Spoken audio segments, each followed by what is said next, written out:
Cordial saludo. Bienvenidos de nuevo a este su espacio de temas y problemas literarios.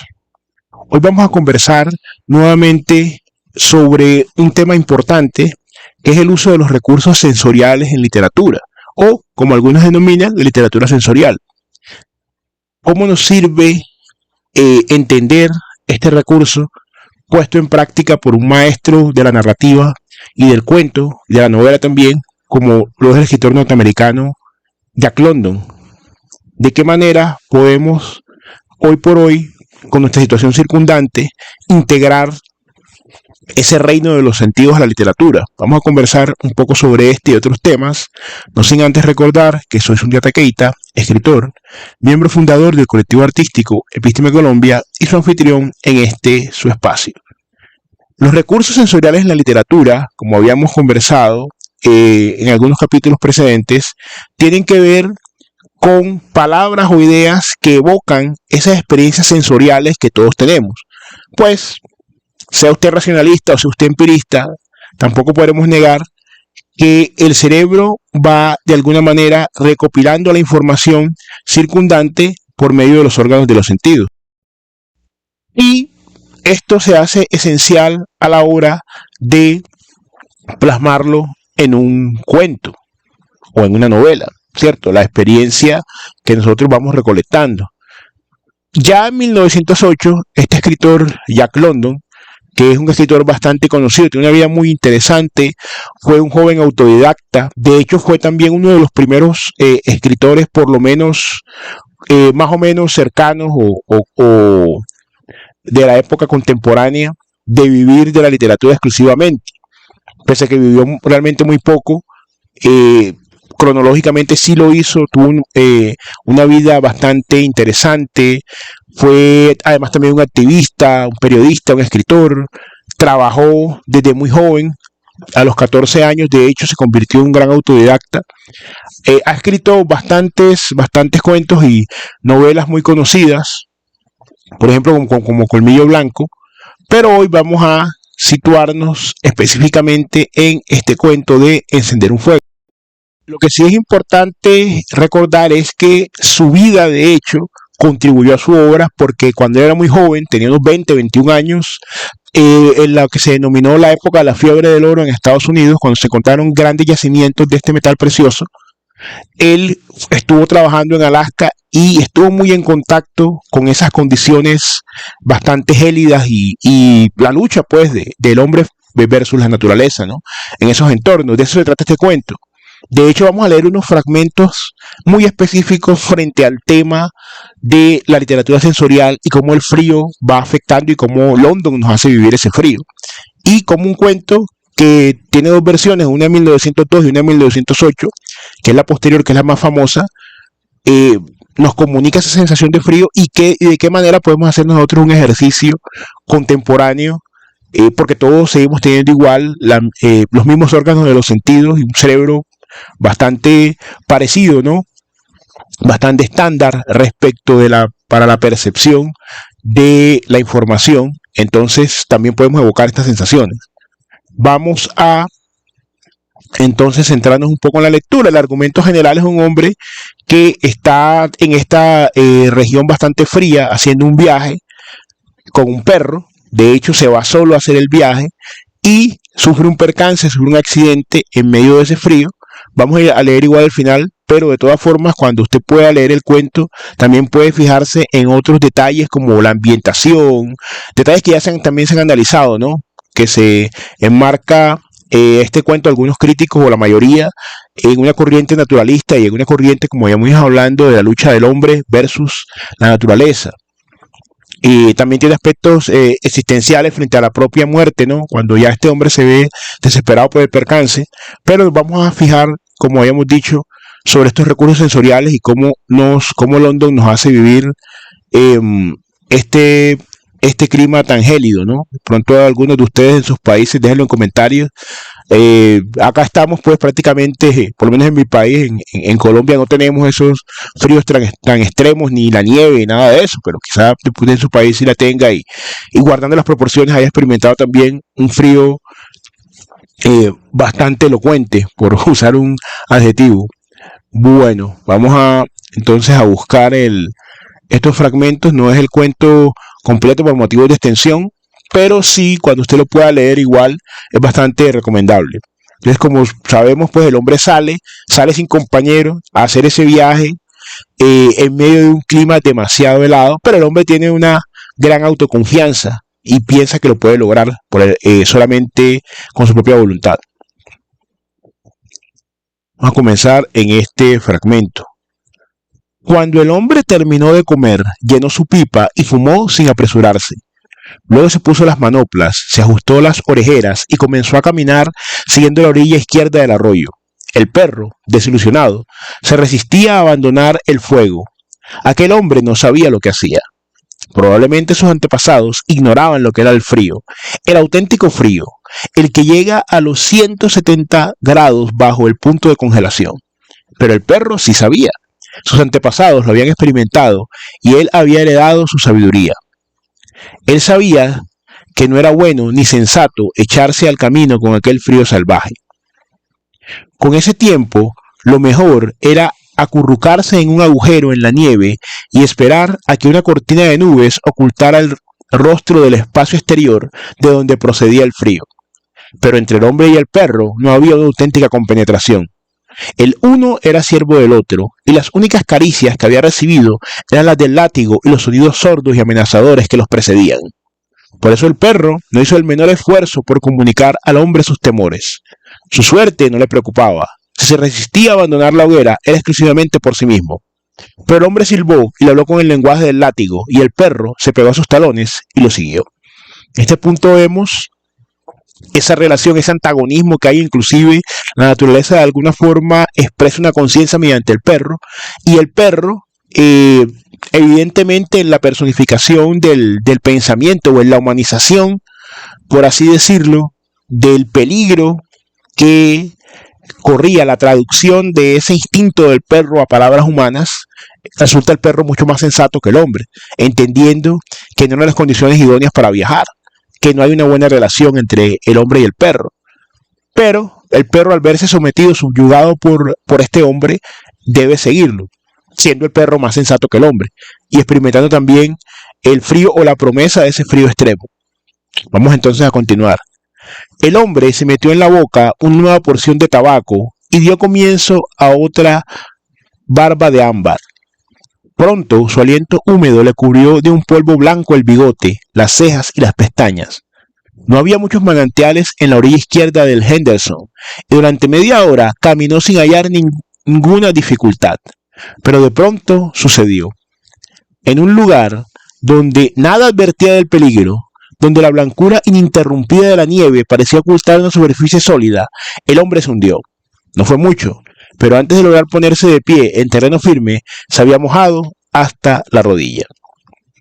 Este es pues el percance que sufre este viajero, y es también lo que complica su situación, porque vemos que él se desespera, ¿no? Porque una mojadura a esa temperatura extrema, donde ya está pues casi en el punto de congelación, evidentemente que no es un percance menor, más si se va solo.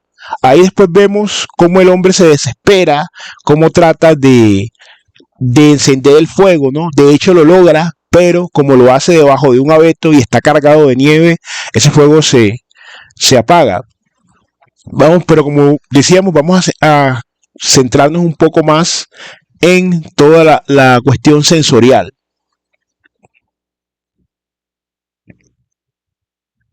Las extremidades fueron las primeras que notaron los efectos de su ausencia. Los pies mojados se helaron, mientras que los dedos, expuestos a la intemperie, perdieron sensibilidad, aunque no habían empezado a congelarse.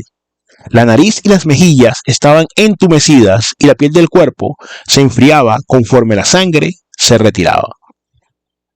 Estamos viendo aquí también la manera en la cual ese hielo y la manera en la cual ese hombre comienza a ser afectado. De hecho, también podemos ver a lo largo del cuento cómo el hombre va pasando primero de esa soberbia inicial, después pasa a un optimismo más o menos moderado, pensando que puede llegar. Cuando trata de encender el fuego, cuando ya se apaga, se desespera. Comienza entonces a correr y al final llega una especie de resignación. Entonces, aquí también hay otra parte que tiene que ver mucho con lo sensorial. Al poco tiempo sintió la primera señal lejana de un asomo de sensación en sus dedos helados. El suave cosquilleo inicial se fue haciendo cada vez más fuerte, hasta convertirse en un dolor agudo, insoportable, pero que él recibió con indecible satisfacción. Se quitó la manopla de la mano derecha y se dispuso a buscar la astilla. Los dedos expuestos comenzaron de nuevo a perder sensibilidad. Luego sacó un manojo de fósforos de sulfuro, pero el tremendo frío había entumecido ya totalmente sus dedos. Mientras se esforzaba por separar una cerilla de las otras, el paquete entero cayó al suelo. Trató de recogerlo, pero no pudo. Los dedos muertos no podían ni tocar ni coger. Vemos ya en la medida como este hielo, cómo va petrificando de alguna forma en vida a este hombre, ¿no? Después hay otro fragmento donde se muestra que todos los focos él trata de encenderlos, pero como ya los dedos están completamente inútiles, ya están parcialmente congelados, entonces caen al suelo y los pierde de alguna manera, pues ya queda de alguna forma, queda ya completamente inerme frente a la situación. Inclusive hay una parte cuando él trata de llegar corriendo y piensa que bueno, que quizá pierde algunos dedos y parte de la cara. Acá hay otro pensamiento, acá nos adentramos un poco más en la parte, digámoslo así, psicológica, previa, ¿no?, al deceso, pero que también tiene que ver con lo sensorial y con el frío. Comenzó a invadirle el miedo a la muerte, un miedo sordo y tenebroso. El temor se agudizó cuando cayó en la cuenta de que ya no se trataba de perder unos cuantos dedos de las manos o los pies, que ahora constituía un asunto de vida o muerte en el que llevaba todas las de perder. Y hay otra parte también, y hay también una metáfora que el autor utiliza en este otro párrafo. Le extrañó poder correr con aquellos pies tan helados que ni los sentía cuando los ponía en el suelo y cargaba sobre ellos el peso de su cuerpo. Le parecía deslizarse sobre la superficie sin tocar siquiera la tierra. En alguna parte había visto un mercurio alado y en aquel momento se preguntó ¿qué sentiría Mercurio al volar sobre la Tierra? Es un cuento que no tiene muchos ornamentos, no tiene, digámoslo así, metáforas elaboradas, pero el autor que, como les había dicho, ya a los 14 años era un gran autodidacta, de alguna manera también muestra la destreza que tiene y no se ve como una metáfora, digámoslo así, forzada, sino que se ve muy natural en la situación de una persona que ya no siente los pies. De hecho, lo más parecido que uno ha sentido a eso, por lo menos un calambre, no sé, porque realmente no he estado nunca sometido a ese frío tan extremo. Acá también, después de que ya él da esa carrera y ya se siente, por decirlo así, resignado, ¿no?, desesperado. Hay una parte donde también, pero vea que esto siempre va, cuando usted lea el cuento, digámoslo completo, se va a dar cuenta que todo tiene que ver con los sentidos, las reflexiones, inclusive reflexiones, pues por así decirlo, muy entre comillas, porque los animales lo hacen con otros mecanismos, digamos el instinto que el perro busca de también anhelar ese calor y la seguridad que el hombre ya no tiene, se ve también ese contraste. Y el perro finalmente está protegido de alguna forma por su pelaje. Acá viene otra parte otro fragmento donde dice, pensó primero que había perdido el tiempo al correr, como corre la gallina con la cabeza cortada, aunque fue el símil que primero se le ocurrió. Si tenía que morir de frío, al menos lo haría con cierta decencia. Y con esa paz recién estrenada llegaron los primeros síntomas de sopor. Qué buena idea, pensó, morir durante el sueño, como si le hubieran dado anestesia. El frío no era tan terrible como la gente creía. Había peores formas de morir. Y el último párrafo, que es también bastante significativo. Y después se hundió en lo que le pareció el sueño más tranquilo y reparador que había disfrutado jamás. Sentado frente a él, esperaba el perro. El breve día llegó a su fin con un crepúsculo lento y prolongado. Nada indicaba que se preparara una hoguera. Nunca había visto el perro sentarse un hombre así sobre la nieve sin aplicarse antes a la tarea de encender un fuego. Conforme el crepúsculo se fue apagando, fue dominándolo el ansia de calor, y mientras alzaba las patas una tras otra, comenzó a gruñir suavemente al tiempo que agachaba las orejas en espera del castigo del hombre. Pero el hombre no se movió. Más tarde, el perro gruñó más fuerte, y aún más tarde se acercó al hombre, hasta que olfateó la muerte. Se erigió de un salto y retrocedió. Durante unos segundos permaneció inmóvil, aullando bajo las estrellas que brillaban, brincaban y bailaban en el cielo gélido. Luego se volvió y avanzó por la ruta a un trote ligero hacia un campamento que él conocía, donde estaban los otros proveedores de alimento y proveedores de fuego. Entonces vemos aquí cómo al final no solamente este hombre es superado, ¿no?, por las fuerzas de la naturaleza, sino además cómo durante todo el tiempo aún el cielo está congelado, o sea, el firmamento, todo está congelado y todo se detiene. Es el perro el que reanuda de alguna forma su carrera por la vida, por la supervivencia, precisamente que en ese aspecto tiene que ver con el calor.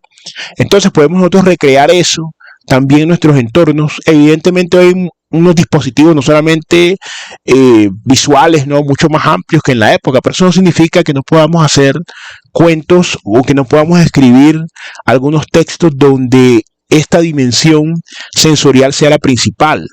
Te puede, por ejemplo, hablar del calor, puede hablar, por ejemplo, de la humedad, puede hablar, por ejemplo, del hambre, puede hablar, por ejemplo, del dolor de una cortada. De ahí usted puede ya, así como London lo hizo por el conocimiento que tenía, no solamente académico, sino práctico, porque él trabajó muy joven en esta región gélida de los Estados Unidos. También nosotros podemos, con nuestras propias experiencias, escribir. Si usted, por ejemplo, es médico, con el tema de la cortadura, con el tema de la infección, usted puede hacer un gran cuento hablando de todas las sensaciones, de la fiebre, de un paciente. En fin, son muchas ideas que se pueden poner en práctica. De todas maneras, igual es importante explorar estos cuentos, así tengan más de 100 años, y no desecharlos, no decir, no, ya esto es vetusto, esto no sirve, porque las sensaciones siguen siendo las mismas. Y también nuestra forma de nuestro cerebro de procesarlas también sigue siendo la misma. Lo que han cambiado son los dispositivos narrativos y la atmósfera lectora, que en ese momento pues no había televisión, no había internet, muchísimo menos, y otras cosas, realidad virtual, muchísimo menos. Pero eso no significa que usted no pueda escribir un buen cuento con esos elementos sensoriales, como lo hizo Jack London. Lo que hemos dicho siempre, lo que cambian los universales, por así decirlo, en este caso la recepción de los sentidos no cambia, porque hace parte de la estructura biológica. Lo que cambia es la forma de comunicar, pero la literatura siempre va a tener algo que decir, y eso es bastante afortunado. Entonces vamos a dejarlo hasta aquí en el día de hoy. Los invitamos a suscribirse al canal, compartir este contenido, comentar, que es bien importante, cómo harían ustedes un cuento con sus propias, digamos, experiencias, si es el frío, si es el calor. De todas maneras, déjenlo saber en comentarios. Y no más por el momento, veremos en otro episodio de Episteme Colombia Literatura.